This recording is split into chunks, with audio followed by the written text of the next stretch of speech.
Donc, Objectif Lune. Allez, regardez. 21 juillet 1969. La première fois, alors les images sont abîmées depuis, mais la première fois que l'homme pose le pied sur la Lune, vous vous en souvenez peut-être. Vous vous en souvenez, Général Gomard, qui est toujours avec nous. Regardez, la dernière mission Apollo 17, la dernière mission américaine, c'était 1972. Regardez cet homme qui semble danser parce qu'il marche sur la Lune. C'était la grande conquête spatiale américaine. C'était des années fastes. Il ne s'est rien passé pendant 50 ans. Et puis ce matin, eh bien, la mission Peregrine a décollé. Objectif alunissage. Il ne s'agit pas d'hommes, il s'agit d'engins qui vont se poser. On va en parler avec vous, Christine Chapelle, qui est la spécialiste de TF1 LCI, de toutes les questions spatiales. Vous êtes une formidable ressource. Nous sommes donc toujours avec le général Christophe Gomard, ancien chef de renseignement militaire, en tant que militaire passionné aussi par tout ce qui se passe au-dessus, en termes de conquête spatiale et militaire. Gallagher Fenwick qui est toujours avec nous, spécialiste des questions internationales. Ça se passe sur Terre, mais ça se passe aussi dans le ciel. Thierry Volton. Il n'y a pas de communistes dans l'espace encore. Mais il y a eu des Russes. C'est même le premier, je vous signale. Gagarine, c'est le premier. Et Gagarine, mais qu'est-ce que je raconte? Journaliste spécialiste des questions internationales et du monde communiste et post-communiste. Et Elisabeth Shepard. C'est la maîtresse de conférences et directrice du programme des relations internationales et politiques à l'université de Tours, d'origine américaine. Jade Partouche, vous nous rejoignez, parce que c'est vous qui allez nous raconter cette mission qui est partie ce matin à 8h, 18h française. Ça s'est bien passé? Effectivement, vous allez voir les images de quoi s'agit-il du décollage. Ça s'est bien passé. 8h18 précisément, heure de Paris. Le décollage a eu lieu à Cap Canaveral, donc en Floride.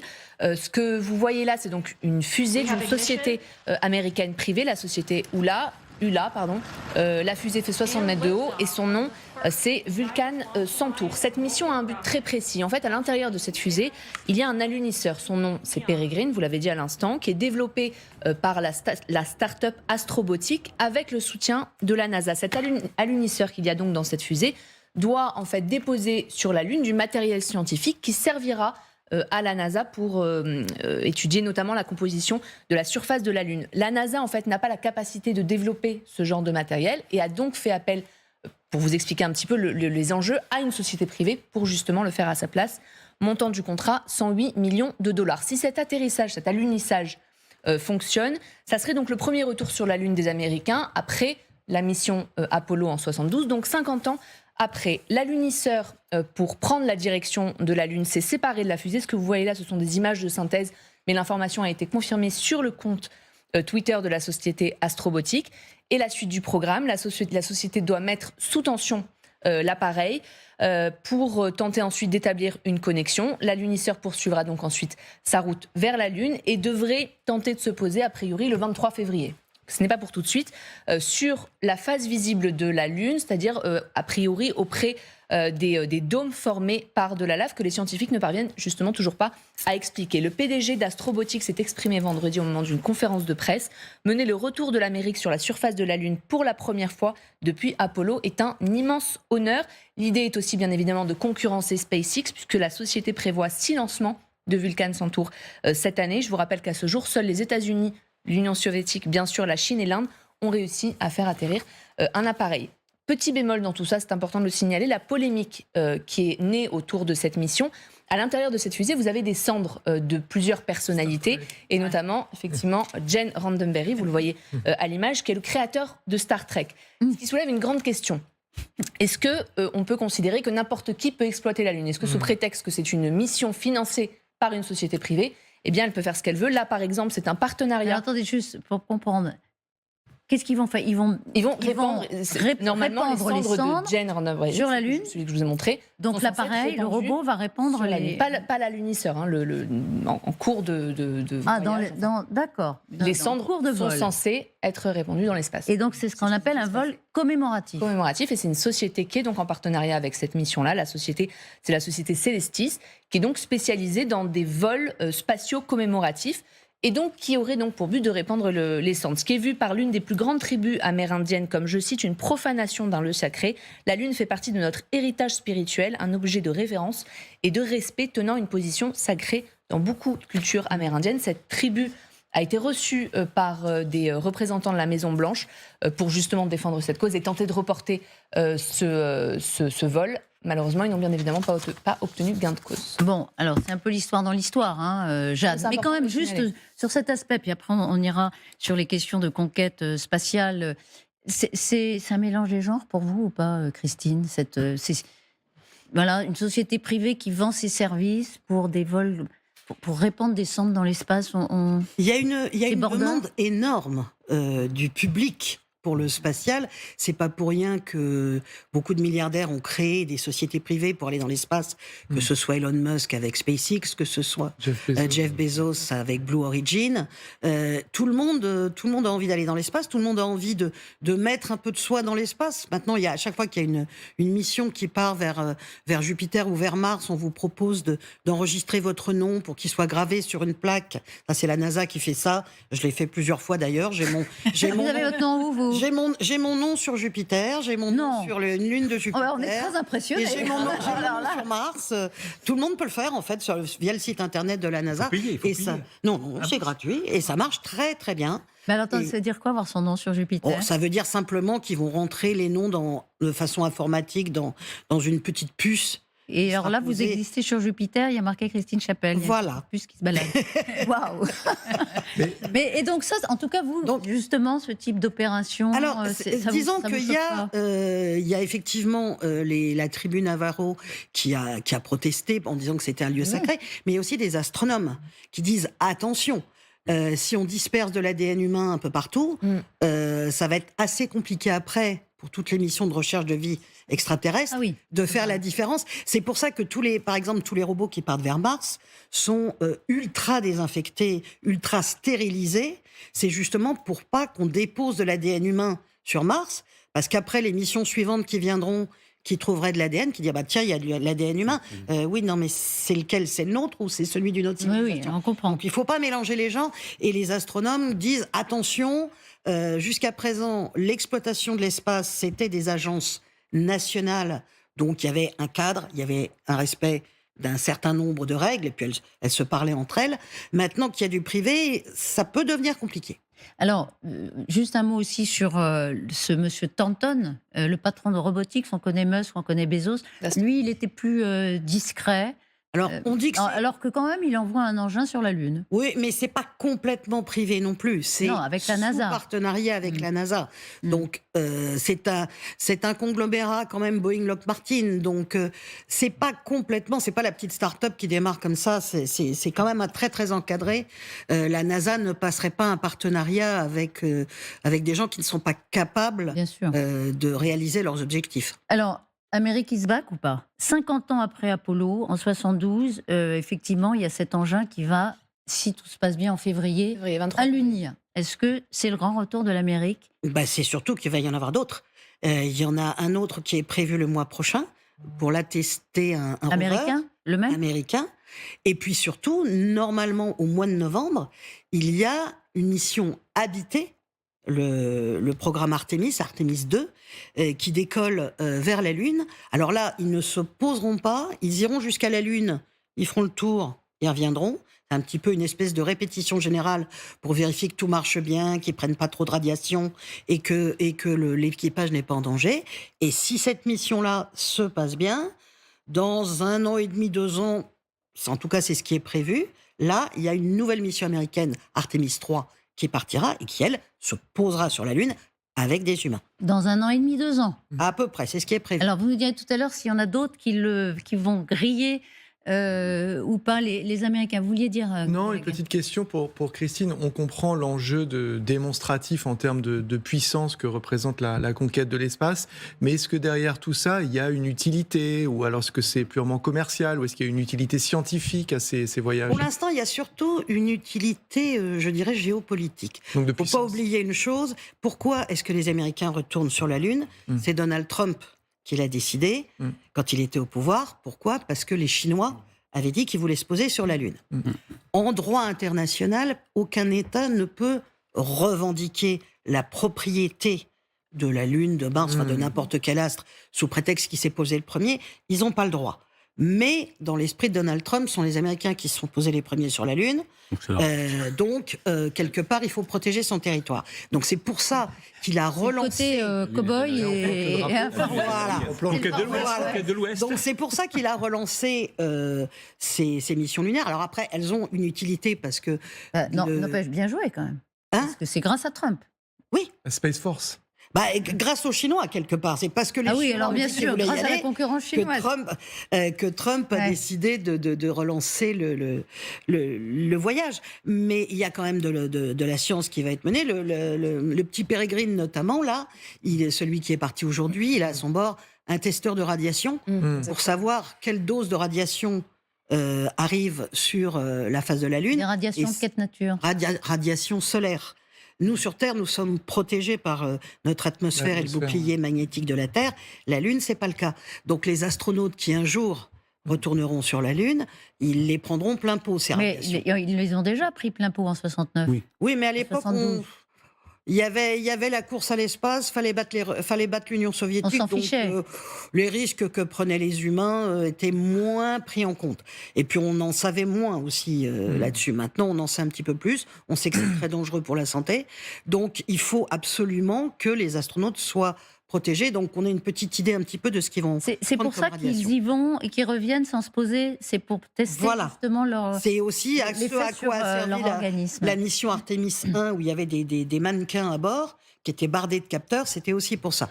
Donc il s'agit vraiment de tester... J'ai une petite question technique à vous poser. Je suis étonné que cette fusée vient de partir, que le message va le 23 février. C'est gigantesque comme écart. Pourquoi? Alors que j'ai souvenir quand même que l'émission Apollo, c'était beaucoup plus court. Mais l'émission Apollo, c'était 4-5 jours, mais il y avait des humains à bord. Oui, d'accord, mais même... mais là, pourquoi c'est si lent? Là, c'est une mission robotisée, donc on est moins pris par le temps, déjà. D'accord. On peut y aller doucement, ça consomme moins de carburant. Et puis, surtout, il ne va pas en ligne droite. C'est-à-dire qu'il va vers la Lune, il va faire un petit tour, il va tester, il va analyser certaines choses, et après, il va se poser, seulement il va se poser. Donc c'est pour ça qu'il y a... Et en régie, on me sujet à une question qui est intéressante, c'est, compte tenu de la qualité des images qu'on est possiblement... qu'on peut capter aujourd'hui, ça va être incroyable par rapport à ce qu'on a vu. Déjà, on a eu Mars. la sonde, les sondes japonaises de la JAXA qui sont allées au début des années 2000 vers... C'est qui ça? JAXA, ce sont les Japonais, c'est l'agence spatiale japonaise. Et ils avaient emmené avec eux des appareils photo et de vidéos ultra HD. On avait eu des images de la Lune absolument démentielles. Et c'est vrai que les images qu'on aura là n'auront rien à voir avec le brouillard artistique des missions Apollo. Général, l'Amérique est de retour. Les Européens, ils sont où? C'est vrai qu'actuellement, l'espace européen est un peu absent, avec la base de Kourou, Ariane 6, qui n'a pas donné totalement satisfaction. Alors, il y a une partie européenne quand même sur la mission Artemis. C'est nous qui avons construit le module de vie de la fusée. Mais je crois qu'Ariane, on a eu 4 lancements, alors qu'il y a eu 96 ou plus de 90 lancements du côté des Américains. Le problème d'Ariane, c'est que là, pour l'instant, on est un petit peu bloqué, parce qu'on avait prévu de passer de Ariane 5 à Ariane 6. Le calendrier était bien fait. Et puis, il y a eu d'abord le Covid, qui a tout arrêté. Puis la guerre. Du coup, Ariane 6 a pris du retard. Puis la guerre en Ukraine, qui a fait que les relations avec la Russie ont cessé, et notamment la collaboration scientifique. Qu'est-ce qu'ils fournissaient, les Russes? C'était des lanceurs ou... Oui, c'est des lanceurs. Et puis dans l'espace, il y a plein de petites pièces qui sont parfois indispensables à la mission, qu'on ne sait pas trop ce que c'est, mais qui sont fabriquées un peu partout. Donc, mais en fait, on est quand même très présent. Enfin, l'Europe est très présente à travers la France en particulier, à travers des satellites d'observation, des satellites de communication. Donc tout ça, on est très présent dans l'espace. D'ailleurs, l'armée de l'air française s'appelle aujourd'hui l'armée de l'air, le commandement de l'air et de l'espace. Donc en fait, on a bien rajouté le mot espace pour la bonne prise en compte, parce qu'on s'aperçoit également que nos satellites peuvent être espionnés par des engins qui s'en approchent. Et donc, de fait, demain, certaines nations sont équipées d'armes anti-satellites, de façon à de pouvoir les détruire depuis la Terre. Donc, on voit bien qu'effectivement, dans l'espace, tout est en train de se mettre en place pour, au-delà de la conquête spatiale proprement dite, au-delà pour avoir potentiellement une guerre dans l'espace, en effet. Une guerre dans l'espace. Bah oui, bien Alors, sûr. il y avait 3 grandes nations qui étaient des nations spatiales. États-Unis, Russie, Chine. Est-ce qu'il y a des nouveaux acteurs qui arrivent? Les Indiens. Les Indiens ont réussi à se poser sur la Lune déjà. Bah, un robot, mais ils ont réussi. Il y a des nouveaux acteurs qui commencent à arriver, comme les Émirats Arabes Unis, par exemple. Les Israéliens qui tentent aussi. Les Israéliens.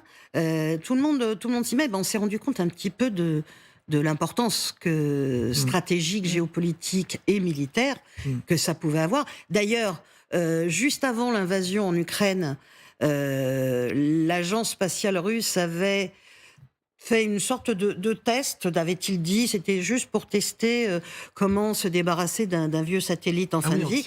Et ils avaient fait exploser au laser un de leurs vieux satellites, créant au passage un énorme nuage de débris très gênant pour nos satellites à nous.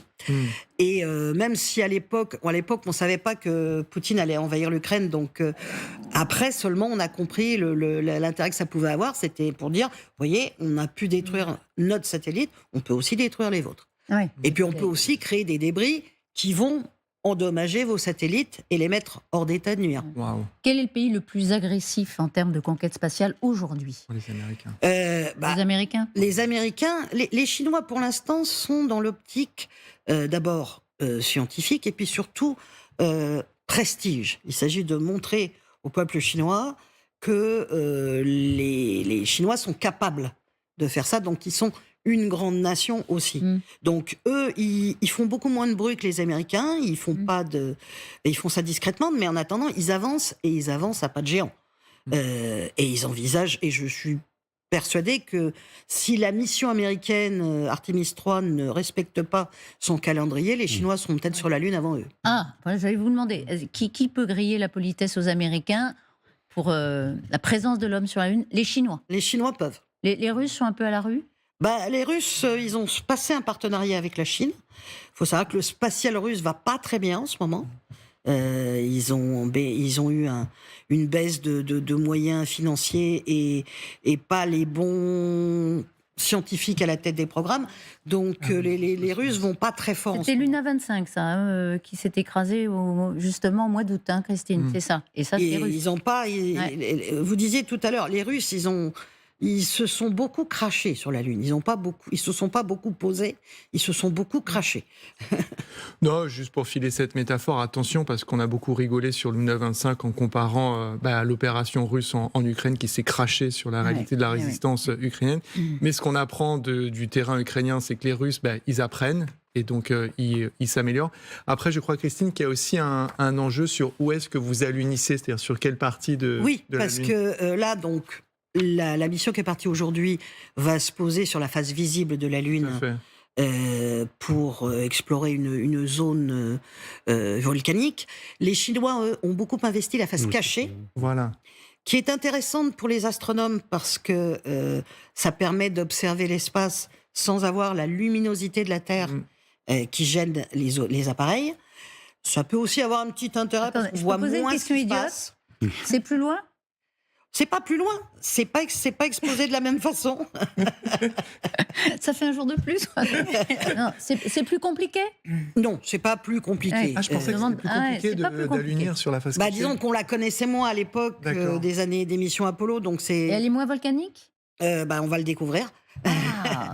Et puis il y a aussi un intérêt, c'est le pôle Sud. Pourquoi le pôle Sud? Parce que il y a énormément de glace d'eau aussi. Or, si on installe une base habitée par des humains, on a intérêt à se poser là, parce qu'on pourra exploiter cette glace d'eau pour tenir de l'oxygène et de l'eau pour les équipages. Jade. Oui, il y a aussi une notion de rentabilité. La société Yulei, je ne sais pas vraiment comment on doit le prononcer, mais a vocation à être plus rentable que les projets de SpaceX, par exemple, et espère récupérer systématiquement les moteurs utilisés pour justement avoir une rentabilité maximale. Donc il y a aussi cette notion de à qui qui saura faire des décollages les plus rentables possibles. C'est un petit peu pour ça que la NASA a passé ses partenariats avec des entreprises privées. Ouais, Parce qu'au départ, à l'époque des missions Mercury, Apollo, etc., c'était le budget de l'État. Et comme il fallait battre les Russes, l'État mettait les moyens. Il les a mis sur d'autres secteurs, type l'ISS, la navette spatiale, etc., pendant quelques décennies. Et puis, il y a eu la crise des subprimes en 2008. Et là, Barack Obama a dit, bon, je coupe tout ce qui n'est pas indispensable. Et l'exploration spatiale en faisait partie. Et c'est là qu'ils ont lancé des appels au secteur privé. C'est là qu'est arrivé SpaceX, notamment, pour passer des partenariats avec des entreprises qui soient capables de faire à moindre coût. Mais il y a quand même un échange de technologies. C'est-à-dire que la NASA, qui a quand même une expérience scientifique et technologique de l'exploration spatiale, donne un petit peu ses brevets, ses clés, etc. et surveille les ingénieurs pour voir s'ils font pas n'importe quoi. Donc, il y a tous les pays qui lancent des satellites. Le 1er janvier à 9h, je crois, l'Inde a envoyé un nouveau satellite Il y en a une dizaine dans l'espace. cette année. De dizaines, donc il y a un gros enjeu. Mais est-ce que la Lune, rendre habitable la Lune, entretenir ce rêve que les humains pourraient aller un jour sur la Lune, comme on va à Lyon ou à Marseille, en train, est-ce que ça reste quand même l'enjeu le plus important pour les pays ? Déjà, la Lune, c'est le terrain de répétition pour Mars. Et dans l'esprit de beaucoup de nations qui ont des ambitions martiennes, la Lune, c'est le terrain de jeu idéal, parce que c'est là qu'on va pouvoir tout tester. Les atterrisseurs, les robots, les modules de vie, les centrales d'énergie, le recyclage de l'eau, des ressources l'exploitation des ressources qu'il y a sur place. Donc, l'avantage, c'est que c'est pas très loin, entre guillemets, de la Terre. C'est seulement s'ils ont un problème, une mission de secours peut être là en 4-5 jours. Si elle va justement à fond la caisse et pas tranquillement comme notre petit Pérégrine aujourd'hui. Donc, on peut là-bas vraiment répéter tout ce qui sera plus tard les missions martiennes. Donc, le premier intérêt, il est là. Après, il y a certainement d'autres intérêts sous-jacents, d'exploitation peut-être de ressources. Donc là, il faudra mettre un cadre légal. Ça va devenir un petit peu compliqué parce que aucun État ne peut revendiquer la propriété de la Lune. Ça, c'est un traité qui a été voté à l'ONU à la fin des années 60, quand il y a eu les premières missions dans l'espace. Aucun État, sous prétexte qu'il a planté son drapeau le premier comme les missions Apollo, ne peut revendiquer la Lune. Par contre, si, par exemple, les Américains construisent une base sur la surface de la Lune, cette base, c'est un territoire américain. Waouh. Attendez, si on construit, ça devient américain. Un petit peu comme ce qui se passe au pôle Donc, Sud. c'est une Oui, façon de exactement, revendiquer quand même, non pas toute la planète, mais une bonne partie Mais de la au planète. moins un bâtiment. C'est exactement Donc il y a quelques petits enjeux qui vont nécessiter peut-être une nouvelle loi à l'ONU, peut-être, pour réglementer un peu tout ça. Est-ce que effectivement il y aura un règlement de l'OTAN qui, je ne sais pas, dira le premier qui... On ne va pas attaquer les États-Unis, général, parce qu'ils ont installé un baraquement sur la Lune en disant on est chez nous. Je pense pas. En tous les cas, aujourd'hui, il y a peu de pays qui seraient capables de le faire. Donc, en fait, avant qu'on arrive à un conflit sur la Lune, je pense que... Non, mais un conflit terrestre qui serait provoqué par les ambitions spatiales d'un pays. En fait, Non, pour l'instant, on est toujours quand même aux stations internationales. On est quand même toujours à une espèce de une coopération internationale, même entre astronautes russes et astronautes américains. Ce qui est assez incroyable. C'est un des derniers secteurs où ça marche encore un petit peu. Oui, et à chaque fois qu'on voit d'ailleurs un Russe et un Américain coopérer dans le cadre de l'ISS, effectivement, on le montre parce qu'on se dit, voilà, il y a une forme d'extraterritorialité. C'est un espace, alors pour le coup, qui échappe au conflit terrestre. Oui, puisque on découvre les Américains en installant une base, s'ils arrivent à installer une base, je pense, va profiter à l'ensemble de l'humanité en réalité. Donc derrière, alors est-ce que il y aura des conflits par la suite. Oui, ça reste possible. Là où il y a des hommes, il y a des hommeries, comme disait Saint-François. L'exemple du pôle, excusez-moi. Là où il y a des hommes, il y a des... Hommeries. Oui. C'est ce que j'avais entendu. L'exemple des pôles est un bon exemple pour ça. Parce Pardon ? que l'exemple des pôles est un bon exemple, le pôle Sud, Oui. et même le pôle Nord, d'ailleurs. Enfin bon, parce que il y a des bases, donc vous avez une base américaine, une base française, une base russe. Là, vous etc. parlez des pôles terrestres. Des hein. pôles terrestres, Ouais. oui. Excusez-moi, On a un peu soyons perdu, là. je reviens sur Terre. Oui, si vous revenez permettez. sur Terre. Voilà. Or, on voit bien que, comme il y a des ressources sous ces glaces, ça commence à. Pour l'instant, on n'en parle pas beaucoup, mais ça commence sacrément à s'agiter et à se frotter entre Russes, Américains, etc. pour l'exploitation de. Alors que normalement, c'était pas autorisé ça à l'origine. Ça devait rester une zone. Oui. C'est exactement la même chose que la Lune. Donc L'homme et les l'exemple hommes, des pôles est à mon avis un bon exemple de ce qui risque de se passer. On a goûté un petit peu à ce que ça pouvait donner du point de vue martial quand il y a eu l'histoire des ballons espions chinois. Je ne sais pas si vous vous souvenez, où les Chinois les faisaient circuler, et probablement ce ne sont pas les seuls à le faire, entre 20 et 100 kilomètres au-dessus de la surface de la Terre, ce qui est l'espace aérien supérieur qui n'est régulé par aucun texte, aucun accord. Ce qui faisait qu'on n'avait pas de référence en matière de droit international pour dire vous ne pouvez pas faire circuler de manière stationnaire au-dessus de nos sites sensibles vos ballons, puisque, encore une fois, ils sont dans un espace qui est non régulé.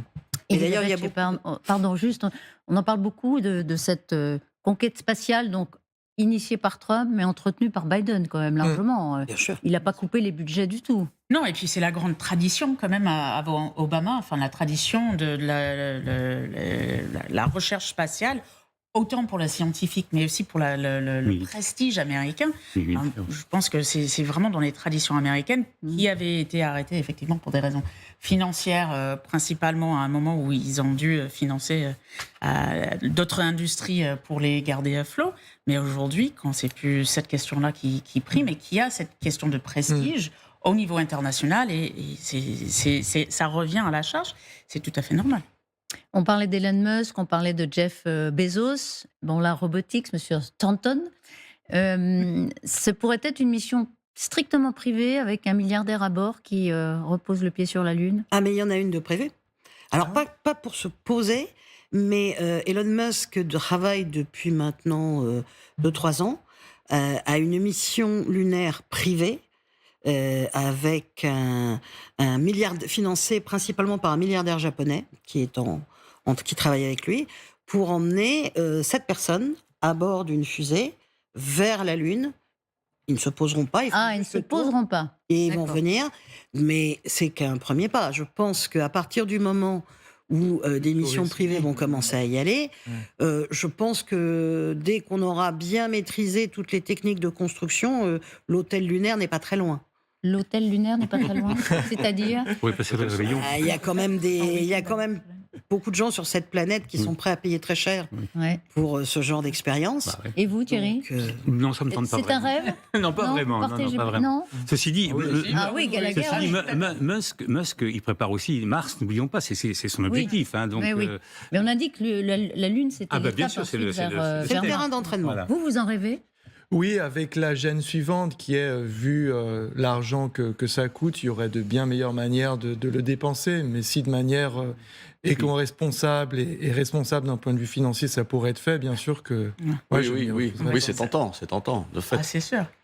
Non. Oui, pas Thierry Voltan. Pas Et vous, vraiment, Jade? non. Alors absolument pas. Et puis Vous voyez, je me méfie même des sociétés privées, ça me fait penser aux sous-marins. Vous savez, pour les oui. je me dis que voilà, si c'est pas hyper encadré, moi je Pour aller voir le Titanic. Il faudrait attendre quand même quelques années, je pense. vous parliez justement dans votre exposé, Jade, vous disiez un investissement d'un peu plus de 100 millions, de dollars. Pardon, mais peut-être qu'on est un peu déformé avec les budgets Oui, militaires. c'est pas énorme. Et on se dit, non, c'est pas colossal. c'est pas toutes la ruine, quoi, 100 millions pour un milliardaire. C'est pour ça que aussi bien vers la Lune que vers Mars, on utilise beaucoup les robots. C'est que ça coûte nettement moins cher. Parce que Et qu'est-ce qui coûte moins cher? à fabriquer, et c'est plus léger à envoyer aussi. Et puis surtout, il y a moins de maintenance à faire autour. Si il y a une petite fuite d'oxygène dans la fusée, c'est pas grave. Si il se perd sur la Lune, c'est pas grave. Alors que si on envoie des humains, là, il faut pouvoir maintenir des conditions de vie décentes et optimales pour qu'ils reviennent en vie et en bonne santé. Optimal, c'est le sujet de Jade. Hein. Absolument. Le directeur de cette opération vient de dire que tout s'était passé de façon Impeccable. Jusqu'ici, tout va bien. Jusqu'ici, tout va bien, selon la formule consacrée. Merci infiniment. C'était passionnant de vous c'était entendre. La passionnant. prochaine étape. Ah ouais, c'était passionnant. hein. Passionnant, bravo, oui. Puis on s'évade un peu. La prochaine étape, qu'est-ce qui, dans les jours qui viennent, là, il faut regarder quelque chose ou on attend le 23 février que... Il y a une deuxième mission vers la Lune qui doit partir dans quelques jours. Encore une mission américaine. Et puis après, il y aura les Japonais. Les Japonais qui montent. Hein. Oui. Alors, Troisième tout cela, puissance pour du monde. Pays, l'instant, grosse ce sont capacité. des missions robotisées. Mais surtout, le gros moment, ce sera à la fin de l'année, en novembre, avec là des missions humaines. Et puis surtout qu'on va la regarder, nous, Français, avec aussi un petit peu d'intérêt, c'est qu'il y a quelqu'un qui fait partie du programme Artemis, c'est Thomas Pesquet. Donc, il est prévu, pas sur le premier vol habité vers la Lune, mais dans ceux qui vont suivre, que les Américains emmènent des Européens avec eux. Je crois qu'il y a 3 sièges pour les Européens. Donc, Après novembre. voilà. À novembre, ce sera 25, en 100% Ce ne sera américain. pas avant 2025, 2026, voire 2027. Ah, mais Thomas Pesquet est dans la course. Mais Thomas Pesquet dans la course. Ah, et donc en novembre, il y a une élection et une opération lunaire passionnante. Voilà. Tout ça fera qu'on sera braqué sur les États-Unis. Merci infiniment, Christine Chapelle. Vraiment merci. C'était passionnant.